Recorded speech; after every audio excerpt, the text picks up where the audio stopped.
देशद्रोह था। आज जो हमने फर्जीवाड़ा, जो गैर कानूनी काम, जो इलीगैलिटी चंडीगढ़ मेयर चुनाव में देखी है, उसे सिर्फ और सिर्फ राष्ट्रद्रोह कहा जा सकता है। आप सब ये बात जानते हैं कि मेयर के चुनाव में 20 वोट इंडिया गठबंधन के पास थे और मात्र 16 वोट भारतीय जनता पार्टी के पास थे। 15 और साथ में अगर मैं एक और अन्य वोट भी जोड़ दूं, जहां 20 वोट आम आदमी पार्टी और कांग्रेस पार्टी के इंडिया गठबंधन के पास थे, वहां गठबंधन का जीतना, इंडिया अलायंस का जीतना तय था। और अपनी हार को सामने देख बीजेपी ने षड्यंत्र रचे। सबसे पहले 18 जनवरी को होने वाले चुनाव में प्रिसाइडिंग अफसर, जो चुनाव कराता है अफसर, उसे बीमार करके अस्पताल में भर्ती करा दिया ताकि उस दिन चुनाव ना हो। फिर चुनाव की जब नई तारीख आई, जो हाईकोर्ट ने निर्धारित करी, उस बीच ऑपरेशन लोटस करके आम आदमी पार्टी की और कांग्रेस के पार्षदों को खरीदने की कोशिश करी गई। जब बीजेपी का ऑपरेशन लोटस भी फेल हो गया, तो बीजेपी ने आज आप सबकी आंखों के सामने और आप सबके कैमरों में कैद जो फर्जीवाड़ा किया है, पहले मैं सिलसिलेवार तरीके से आपको बताना चाहता हूं। बीजेपी ने अपने ही पार्टी के माइनॉरिटी विंग के ऑफिस बियरर को प्रिसाइडिंग अफसर बनाया। यानी कि जो शख्स घोषित भाजपा का सदस्य है, उनका ऑफिस बियरर है, पदाधिकारी है, उस माइनॉरिटी विंग के सेक्रेटरी को प्रिसाइडिंग अफसर बनाकर उसकी देखरेख में चुनाव कराने की घोषणा करी। चुनाव में जब वोटिंग समाप्त हुई और काउंटिंग की बारी आई, तो इस भाजपा के ऑफिस बियरर प्रिसाइडिंग अफसर ने किसी भी पार्टी के इलेक्शन एजेंट को आगे नहीं आने दिया। आप सब जानते हैं, आप सब चंडीगढ़ मेयर चुनाव देखते आए हैं, जब भी वोटों की गिनती होती है तो इलेक्शन एजेंट, तमाम पार्टियों के इलेक्शन एजेंट अपनी आंखों के सामने काउंटिंग टेबल पे खड़े होकर काउंटिंग करवाते हैं। लेकिन पहली बार इतिहास में देखा गया कि इलेक्शन एजेंट्स को दूर कर दिया गया, उन्हें टेबल के नजदीक नहीं आने दिया गया। और उसके बाद जो हुआ, आपने देखा कि कैसे भाजपा के इस पदाधिकारी ने, जो प्रिसाइडिंग अफसर था आज के चुनाव का, उसने अपने पेन से बैलेट पेपर पर इंक लगा लगाकर उस सारे बैलेट पेपर को इनवैलिड किया और फिर चुनावों की गिनती में, वोटिंग में, वोट काउंटिंग में उस एक एक बैलेट पेपर को इलीगल घोषित किया। पहली बार चंडीगढ़ मेयर चुनाव में कुल 36 वोटों में से 8 वोट इनवैलिड घोषित कर दिए गए। इतिहास में आज तक नहीं हुआ। आम आदमी पार्टी और कांग्रेस के गठबंधन को 20 वोट पड़ने थे, हमें 12 वोट पड़े और हमारे 8 वोट इनवैलिड घोषित कर दिए गए। और भाजपा का एक भी वोट इनवैलिड नहीं घोषित किया गया। भाजपा के और उनके कुल वोट 16 थे, उनको 16 वोट पड़े और आम आदमी पार्टी के 20 में से 8 वोटों को इनवैलिड यानी कि अवैध घोषित करके हमारे वोटों को घटाकर 12 कर दिया गया। साथियों, जब भी किसी भी वोट को अवैध घोषित किया जाता है या इनवैलिड करार दिया जाता है, तो उस वोट को दोनों पार्टियों के काउंटिंग एजेंट को दिखाया जाता है अवैध घोषित करने से पहले।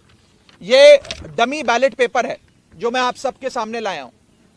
जब काउंटिंग के दौरान इस प्रकार के बैलेट पेपर को इलीगल घोषित किया जाता है, तो प्रिसाइडिंग अफसर, अगर मान लीजिए मैं प्रिसाइडिंग अफसर हूं, तो मैं दोनों पार्टियों के इलेक्शन एजेंट को वो दिखाऊंगा बैलेट पेपर की, देख लीजिए या इनके निशान बाहर लगा हुआ है, ये इनवैलिड है, मैं इसे अवैध घोषित कर रहा हूं। ऐसे दोनों पार्टियों के इलेक्शन एजेंट को दिखाया जाता है और दिखाने के उपरांत उनकी सहमति से और जो डीसी चुनाव हैं, जो डिप्टी कमिश्नर बैठे हैं, उनकी सहमति से इस वोट को अवैध घोषित किया जाता है। लेकिन आज ये नहीं हुआ। आज ना इलेक्शन एजेंट को दिखाया गया, ना डीसी को दिखाया गया, और बस एक एक कर आम आदमी पार्टी के वोटों को और कांग्रेस पार्टी के वोटों को अवैध घोषित कर दिया गया। यह दिखाता है कि भारतीय जनता पार्टी इतने छोटे से एक मेयर के चुनाव में, म्युनिसिपल कॉरपोरेशन के मेयर के चुनाव में, अगर इस प्रकार की गैर कानूनी असंवैधानिक घटनाएं को अंजाम दे सकती है, तो आप सोचिए कि लोकसभा चुनाव की हार देखते हुए ये लोग क्या करेंगे। क्या भाजपा इस देश को नॉर्थ कोरिया बनाना चाहती है कि इस देश में चुनाव ही ना हो, और चुनाव सिर्फ उसी स्थिति में हो जहां भारतीय जनता पार्टी पूरी मशीनरी को रिग कर पूरी चुनावी प्रोसेस को विशिएट कर चुनाव जीत सके। साथियों, मैं अनिल मसीह, जो भारतीय जनता पार्टी के माइनॉरिटी विंग के पदाधिकारी हैं और आज के प्रिसाइडिंग अफसर हैं, उनके खिलाफ कार्रवाई की मांग करता हूं। आपराधिक मामला दर्ज होना चाहिए और उनकी गिरफ्तारी होनी चाहिए। ऐसे लोग और ऐसी पार्टियां जो हमारे देश की लोकतंत्र की सरेआम हत्या कर रहे हैं, उन लोगों को बाहर रहने की कोई आवश्यकता नहीं है। उन लोगों की सही जगह जेल है, उन लोगों को जेल होनी चाहिए। और मैं एक और आपको फैक्ट बताना चाहता हूं। जब भी काउंटिंग के दौरान कोई भी इलेक्शन एजेंट पार्टी का ऑब्जेक्शन रेस करता है, तो उस ऑब्जेक्शन को डिप्टी कमिश्नर और वहां पर बैठे जो इलेक्शन ऑफिसर्स होते हैं उनसे सलाह मशवरा करके उसका हल किया जाता है।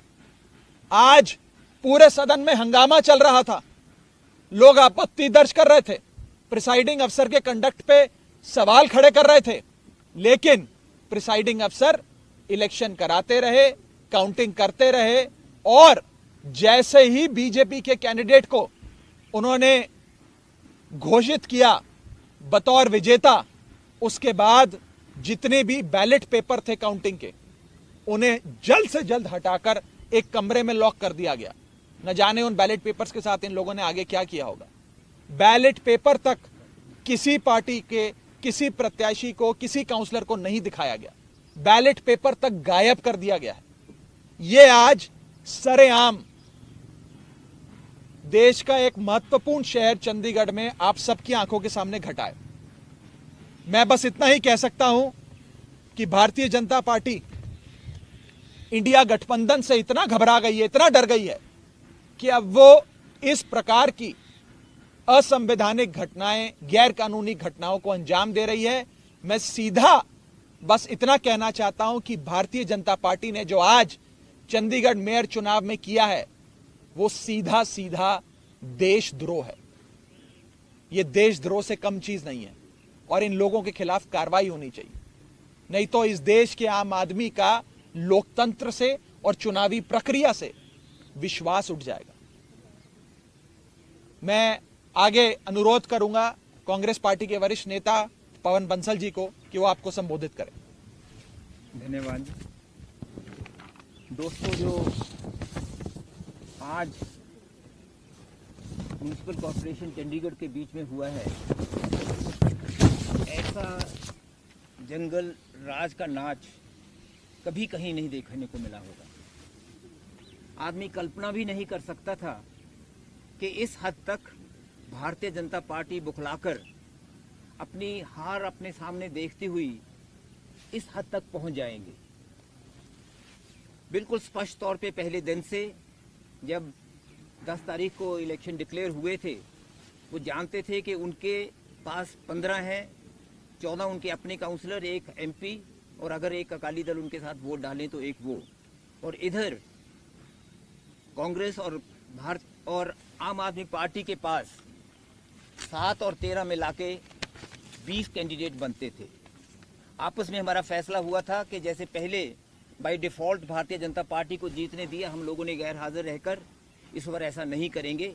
क्योंकि इससे पहले जैसे आप जानते हैं दिल्ली में पार्टीज़ का एक गठबंधन Indian national democratic inclusive alliance के नाम पर गठित हुआ था। उसमें दोनों आप और कांग्रेस उसके सदस्य हैं, उसके कंस्टिट्यूएंट्स हैं। वहाँ अभी बातचीत चल रही थी। इसमें इतनी बीच में ये इलेक्शन आए जिसका फैसला एकदम करना था। तो यहाँ हमें उसी माहौल को बनाने के लिए जिसमें वहाँ था कि एज फार एज पॉसिबल आपस में अलायंसेस होते रहेंगी, उसके लिए यहाँ हमने ये फैसला किया हम इकट्ठे मिलकर ये चुनाव लड़ेंगे। बीजेपी को हराने के लिए, बीजेपी को ही सिर्फ हराने के लिए नहीं, सही मायने में लोकतंत्र को फिर पुनर्जीवित करने के लिए, लोकतंत्र की भावनाओं को फिर आगे लाने के लिए, और जो लोकतंत्र के साथ उसका गला घोंटा जा रहा था उसको रोकते हुए, और फिर लोकतंत्र जिस हिसाब से हमारे स्वतंत्रता से संग्रामियों ने उन्होंने जैसे लड़ा था, जिस कल्पना के साथ, जिस विचार के साथ, जिस आइडिया ऑफ इंडिया, हिंदुस्तान की सोच को आगे बढ़ाने के लिए उसको ये ख़त्म किए जा रहे थे, समदर कर दिया था उसको, बिल्कुल गला घोंट रहे थे उसको बचाने के लिए इकट्ठे हुए हैं। ये लोकतंत्र को बचाने के लिए ये ऐसा गठबंधन बना है।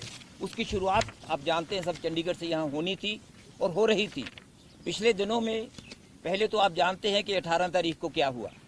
18 तक भी लगातार ये लगे रहे हर प्रयास करने, हमारे काउंसलर्स को और आप पार्टी के काउंसलर्स को, दोनों को अलग अलग तरह से कुछ भी कोशिश हो जो सब उन्होंने की। यहाँ तक भी ज़रूरत की हमारे और लोगों से भी बात करने की कि वो कुछ कर पाएँ, और सब तरह के उन्होंने प्रलोभन दिए। लेकिन जब उन्होंने देखा कुछ नहीं हो रहा तो 18 तारीख को जब वहाँ पहुँचे, मौके पे वहाँ जाके पता लगा कि नॉमिनेशन पेपर्स जो पोल उस दिन होना था उसको डिफ़र करके इनडेफिनेट अभी तारीख नहीं दी थी।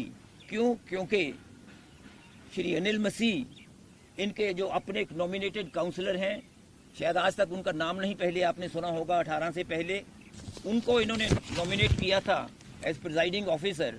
उनको बीमार कर दिया क्योंकि बहुत आसान था उनको हिदायत देनी, और अस्पताल में वो चले गए। वहाँ दो बातों के बीच में बहुत बड़ी कॉन्ट्रडिक्शन थी। ये बातें ज़रूरी हैं ये बताने के लिए कि ये एक इंट्रीग, एक साजिश के तहत सब हो रहा था। उस वक़्त उन्होंने तो अपनी स्टेटमेंट में प्रेस को कहा कि मैं काफ़ी समय से मेरी बैक पेन है, लेकिन डिप्टी कमिश्नर ने कहा कि मेरे पास समय नहीं था कोई और किसी काउंसलर को नॉमिनेट करने के लिए जो मौके पे भी एकदम हो सकता है। अगर मीटिंग में सभी सदस्य इकट्ठे भी हो जाएं, अगर वहाँ प्रिजाइडिंग ऑफिसर नहीं पहुँचे, उनमें से एक को भी किसी को उठा के वहाँ बैठा दिया जाता है कि ये प्रिजाइड ओवर करेंगे। लेकिन उन्होंने ऐसा नहीं किया। जब अपने उन्होंने एक्शन में एक कमी देखी तो लॉ एंड ऑर्डर का सिचुएशन उन्होंने खड़ा कर दिया। लोग इनके पहुँचे हुए थे 16 तारीख को दफ्तर में हल्ला करने के लिए, लेकिन उसका फ़ायदा उठाते हुए इन्होंने इलेक्शन 6 फरवरी के लिए डिक्लेयर कर दिए। बेबस होके हम लोगों को हाई कोर्ट में जाना पड़ा, और हाई कोर्ट ने जो फटकार उनको दी आप वो सब जानते हैं, आपने सब देखा है।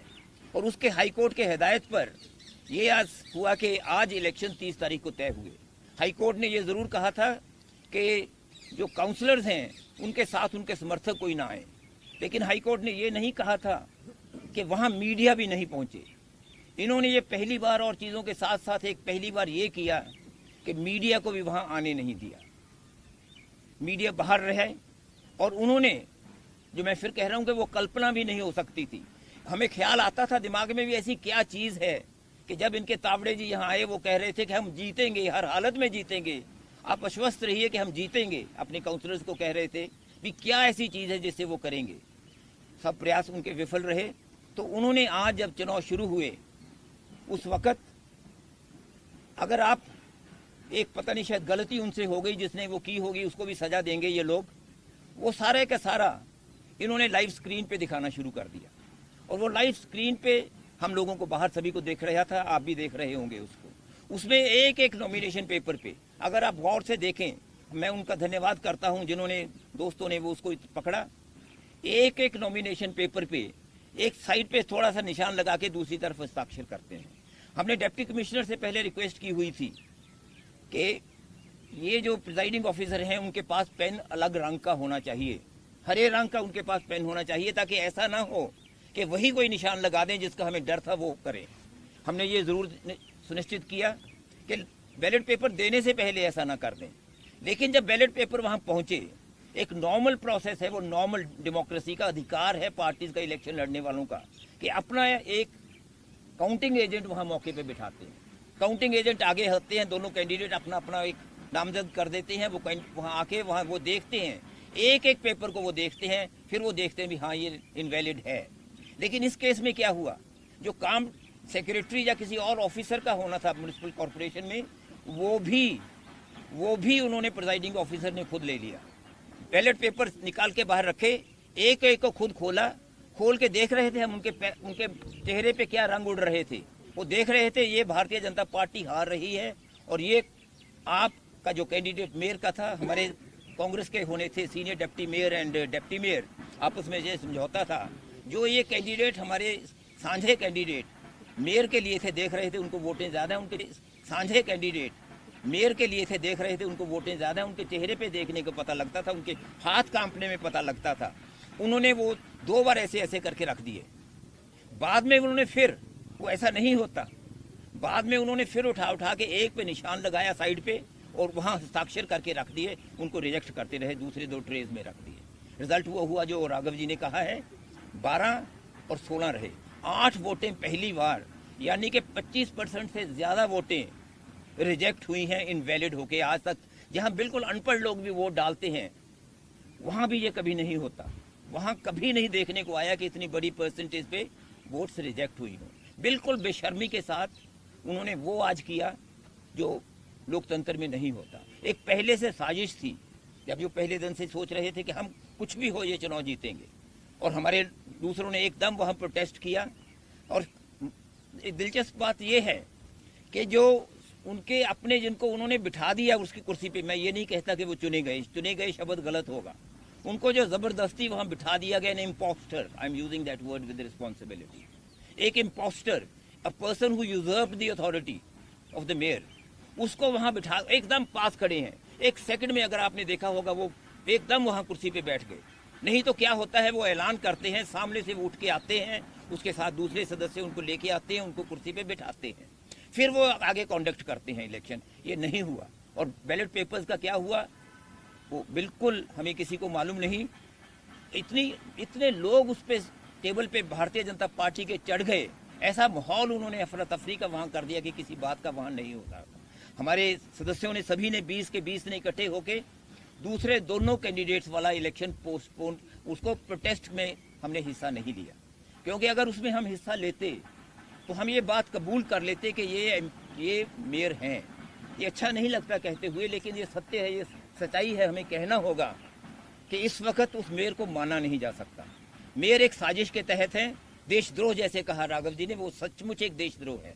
लोकतंत्र के साथ ऐसा एक घटिया, एक घिनौना माहौल जो आदमी सोच नहीं सकता। और ये हमारी वो बिल्कुल फादर्स्ट फियर्स, जो हम वो शंकाएं मन में कभी आती हैं कि लोकतंत्र में अगर ये फिर कहीं चुनाव जीत गए केंद्र में, जिसके कारण ये बना था गठबंधन, तो आगे के लिए देश में चुनाव को भूल जाइए।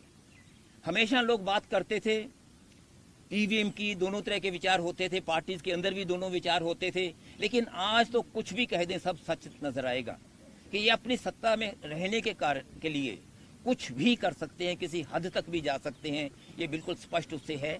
हम इनको नहीं मानते, हम इसको सिर्फ चैलेंज ये नहीं कि एक इलेक्शन पिटीशन होती है, वो नहीं होती। डिप्टी कमिश्नर देखने को नजर नहीं आ रहे थे, वहाँ कमिश्नर नजर नहीं आ रहे थे, वहाँ सेक्रेटरी जो होते हैं निकाल के असिस्ट करते हैं उनको खोलने के लिए, अलग अलग देखने के लिए। प्रिजाइडिंग ऑफिसर का काम ये नहीं होता कि अपने हाथ में सब चीज ले ले, प्रिजाइडिंग ऑफिसर बैठते हैं सर और कंडक्ट करते, सब चीज की जो प्रक्रिया होती है वो करते हैं दूसरे ऑफिसर्स, वो उनको नहीं करने दिया क्योंकि पहले से ही उनको हिदायत थी।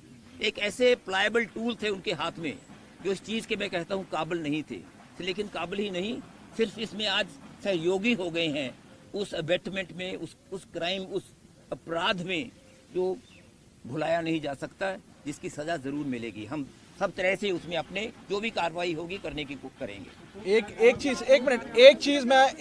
एक वाक्य और एक चीज मैं जोड़ना चाहूंगा और आप सबके माध्यम से चाहूंगा कि ये देश की जनता तक बात पहुंचे कि चंडीगढ़ चुनाव से जो आज असंवैधानिक गैर कानूनी काम भाजपा ने इस मेयर के चुनाव में किया, से एक सीख हम सबको अवश्य लेनी चाहिए कि आने वाले 2024 के लोकसभा चुनाव में आप किसी को हराने के लिए या किसी को जिताने के लिए वोट मत डालिएगा। आप इस बार लोकतंत्र की रक्षा करने के लिए, इस देश में डेमोक्रेसी को बचाने के लिए वोट डालिएगा। क्योंकि अगर इस बार इसी छल कपट से इंडिया गठबंधन को हराकर भाजपा फिर जीत जाती है तो शायद इस देश में चुनावी प्रक्रिया ही समाप्त हो जाए और भारत देश चीन या नॉर्थ कोरिया जैसी डेमोक्रेसी में तब्दील हो जाएगा। ये बड़ा खतरनाक आज संदेश इस चंडीगढ़ मेयर चुनाव से निकला है। मेरी देशवासियों से अपील है कि इस पे जरूर गौर फरमाइएगा और अपने वोट की ताकत से आने वाले 2024 के लोकसभा चुनाव में डेमोक्रेसी की रक्षा करने के लिए, लोकतंत्र को बचाने के लिए वोट डालिएगा।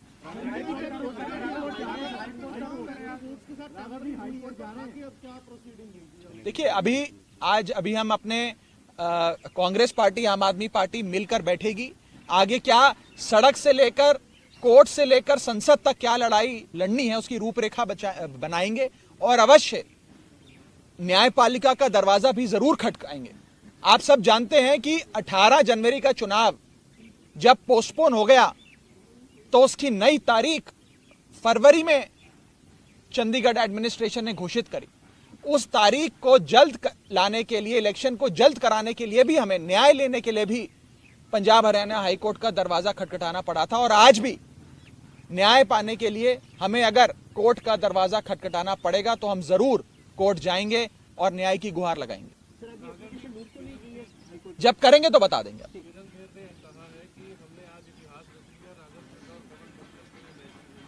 इतिहास तो रच दिया, मैं तो सहमत हूं।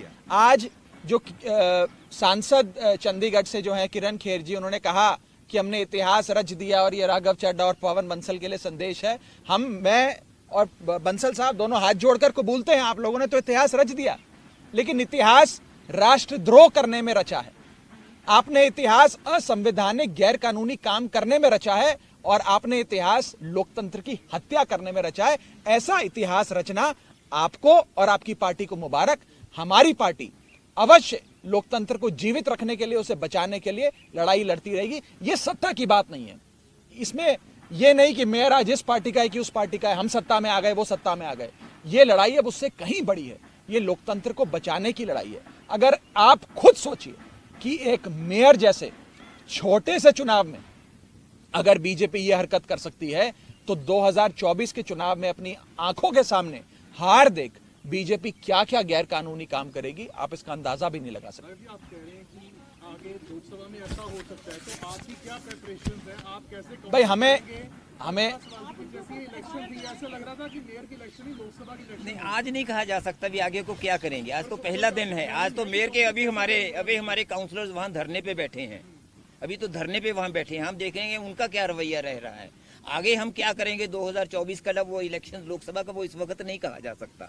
लेकिन ये चीज पहले बंसल साहब पूरा कर लें। बंसल साहब उन्हें पूरा करने दीजिए। लेट हिम फिनिश बंसल साहब। ऑफिसर के बारे में पहले 10 जनवरी को भी वही नोटिफिकेशन आई कि उन्हीं को प्रिजाइडिंग ऑफिसर बनाया गया। उसके बाद दोबारा से जब नई स्थिति आई तो उसके भी अली मसीह को बनाया गया। उसके क्यों नहीं विपक्ष ने आपने नहीं, जरूरत नहीं थी, वो कहने की जरूरत नहीं थी। इतना उन पे हमें विश्वास करना चाहिए, मानना चाहिए। अगर वो उसको अपॉइंट करते हैं, वो आए हैं बिल्कुल अच्छे बैठ के आज कर रहे हैं, तो वो दर्शाता है कि उस दिन वो सब एक होक्स था, उस दिन वो झूठ था उनका कि मेरी बैक पेन बहुत दिनों से देखिए एक मिनट, हाईकोर्ट का जो ऑर्डर आया था, हाईकोर्ट ने अपने ऑर्डर में ये कहा कि इस पूरी इलेक्शन प्रोसेस की वीडियोग्राफी होगी और उस वीडियो का संज्ञान हाईकोर्ट खुद लेगा। मुझे पूरा विश्वास है कि पंजाब हरियाणा हाईकोर्ट में जब इस पूरे इलेक्शन प्रोसेस का वीडियो पहुंचेगा और ऑनरेबल जजेस अपनी आंखों से खुद देखेंगे कि कैसे भाजपा के माइनॉरिटी विंग के एक पदाधिकारी जो प्रिसाइडिंग अफसर बने, अपने ही पेन से निशान लगा कर बैलेट पेपर को अवैध घोषित कर रहे हैं। ये सारी चीजें जब हाईकोर्ट के सामने आएंगी तो हाईकोर्ट अवश्य कार्रवाई करेगा। पर आम आदमी पार्टी, कांग्रेस पार्टी, इंडिया गठबंधन मिलके सड़क से लेकर संसद तक, न्यायपालिका से लेकर सड़क तक क्या लड़ाई लड़नी है, आगे क्या रूपरेखा होगी, उस पर अवश्य चर्चा करेंगे और हाईकोर्ट का दरवाजा भी जरूर खटखटाएंगे। बिल्कुल प्रिसाइडिंग अफसर के खिलाफ कार्रवाई करेंगे। मैं तो आज इस मंच से ये मांग करता हूं कि प्रिसाइडिंग अफसर ने देशद्रोह किया है, उसे गिरफ्तार करना चाहिए, उस पर आपराधिक मुकदमा चलना चाहिए। सबसे बड़ा दोषी है। जरूर हम कंप्लेंट भी करेंगे, कार्रवाई की मांग भी करेंगे, और सिर्फ कार्रवाई की नहीं, उनकी गिरफ्तारी की मांग करते हैं। लोकसभा के चुनाव आ रहे हैं तो चंडीगढ़ सीट भी आम आदमी पार्टी के साथ मिलकर लड़ेंगे। See, this is not a setback for one coalition, one alliance or one party. It is a setback for India's democracy. And as a Democrat, as somebody who believes in India's democracy, we are aggrieved, we are hurt, and we are flabbergasted, we are worried as to what will happen in the upcoming 2024 polls. If BJP can resort to such low levels, stoop to such low levels and commit forgery, illegality, and something that should even be labeled as an act of sedition, then BJP can go to any level to rig the election process and to indulge in every possible electoral fraud and electoral malpractice. And in fact, we would even request the High Court, when the matter goes there, to ensure and to direct that a proper inquiry be conducted into the entire conspiracy as to who all were the partners in it, and action should be taken against all of them. देखिए, हम ये मांग करते हैं और हम कल high court में भी इस दलील को रखेंगे कि पहले जो आज इलेक्शन एक इलीगल इलेक्टोरल फ्रॉड हुआ जो है, उसे सेट असाइड किया जाए।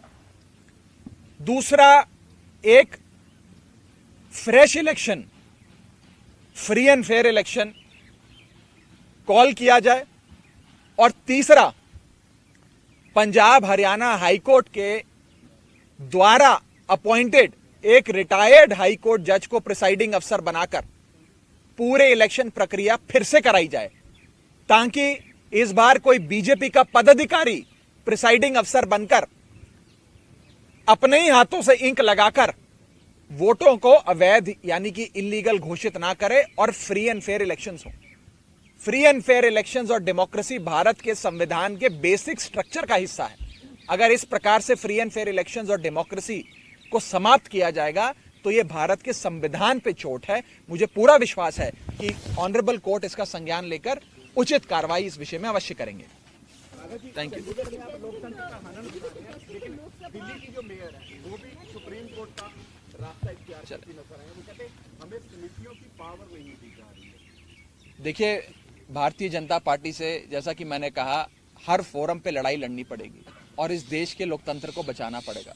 हम दिल्ली में भी लड़ाई लड़ते हैं, हम चंडीगढ़ में भी लड़ाई लड़ेंगे, पर इतना ही कहना चाहता हूं कि अंत में जीत सत्य की होती है। कोई फ्रॉडस्टर नहीं जीतता, कोई इम्पोस्टर नहीं जीतता, कोई देशद्रोही अंत में नहीं जीतता।